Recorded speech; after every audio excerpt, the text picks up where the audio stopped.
Hey guys, and welcome to my channel. So I wanted to go ahead and do a video, just put it out there somewhere for a couple of you to listen to.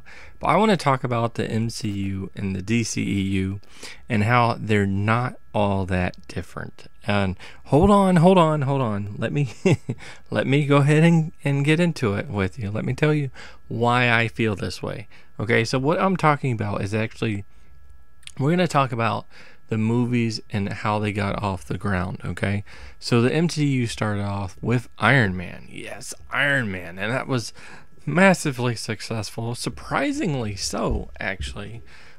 Because Iron Man was not as an established a character as some of the others. So they didn't expect that to be as big of a hit as it was.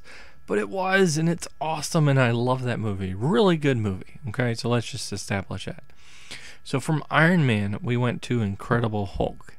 Incredible Hulk actually didn't do as well as everyone hoped. It was, but to be honest, it was just like, I really enjoyed the movie. I actually find a lot of enjoyment in that movie, but for a lot of people, it just didn't work. There wasn't as much interest harping for it, so it was just kind of there, which is, I guess, the thing, right?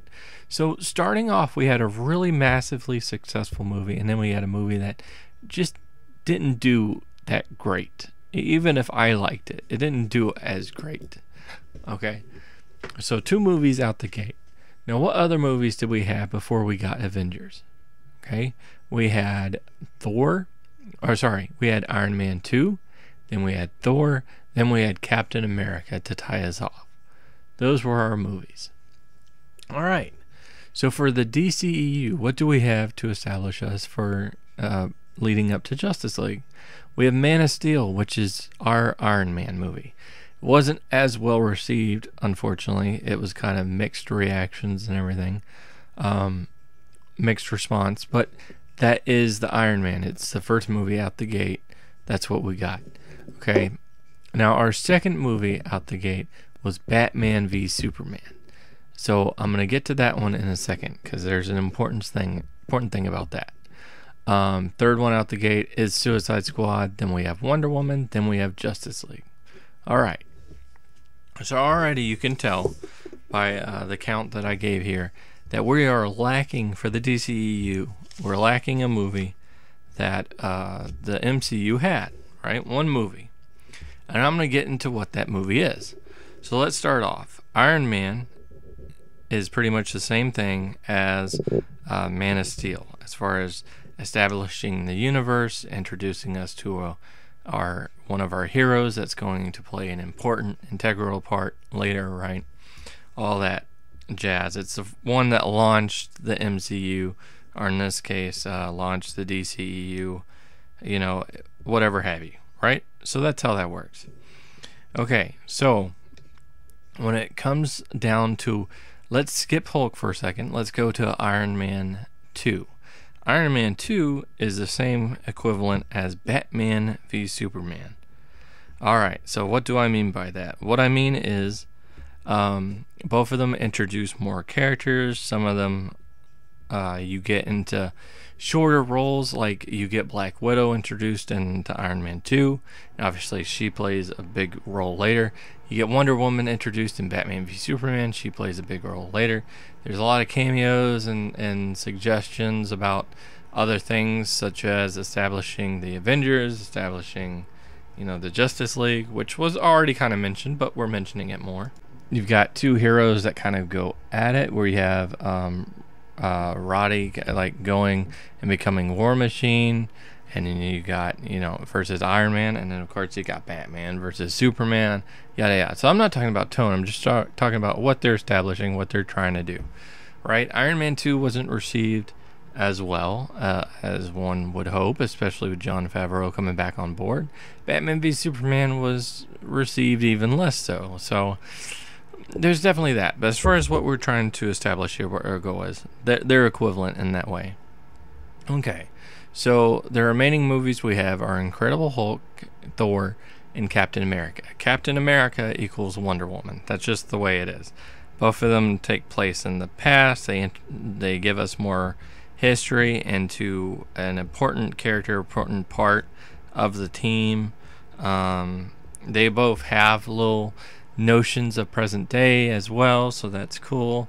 But yeah, they both take place during a war, so it makes sense. They're about the same thing, right? So okay, so we're really coming down the list.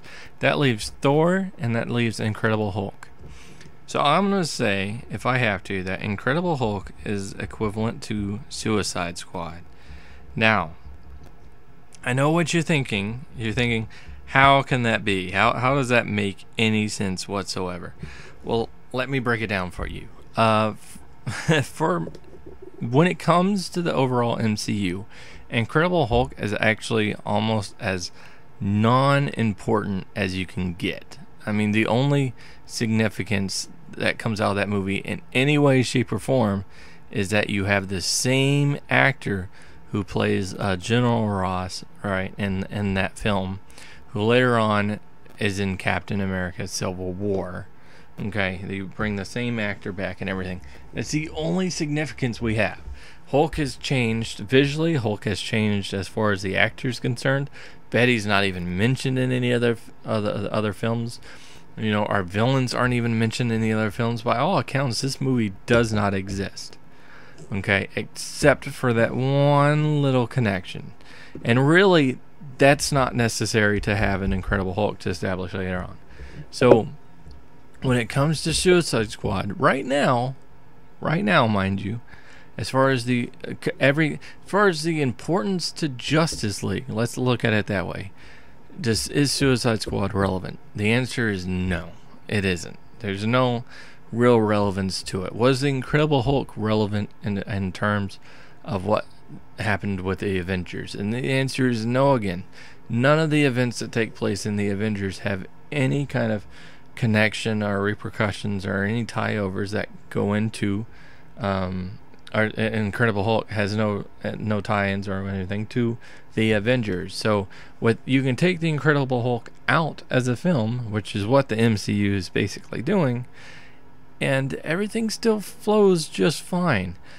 You can take Suicide Squad out and everything flows just fine. So what does that leave us with? Okay, that leaves us with Thor being the only one movie that the MCU has that you can say that Justice League doesn't have. I mean, our Thor would be kind of our Aquaman, and that's not happening until later. So we are one movie shy, and I will grant you that when it comes to it, the MCU did have the one more movie, right?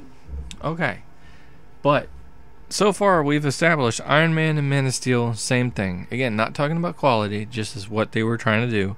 Iron Man 2, Batman v Superman, same thing. Captain America, Wonder Woman, same thing.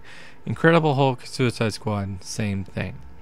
Now, the significance of Thor was that it established our villain for Justice League. It established our villain for DC property. No, it established our villain for Avengers, because we had to know a little bit about Loki.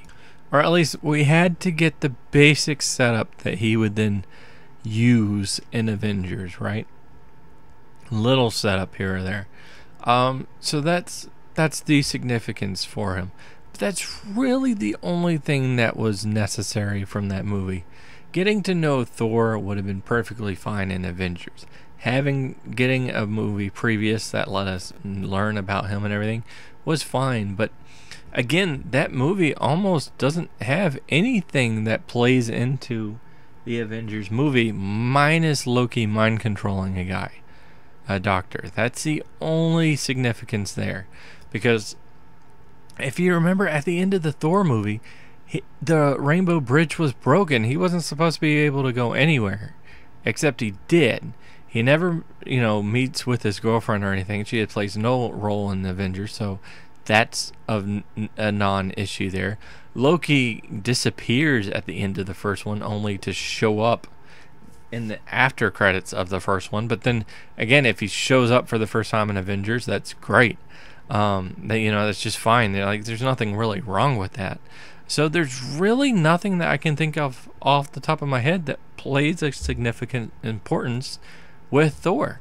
So when it comes to the DCEU being rushed, and the MCU being the way to go, really there's not a whole lot of ground. Like, there's not a whole lot for me to say, like, oh, well, this is absolutely why the MCU is better and the DCU messed up in terms of how they put movies out.